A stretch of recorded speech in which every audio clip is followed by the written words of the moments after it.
搭香港航空專享免費大阪接送服務，即體預約教學。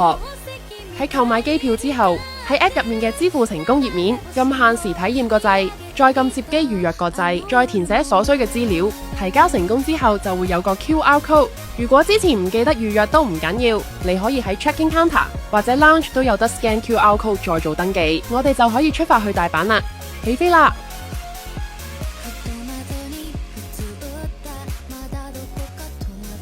到咗大阪之後，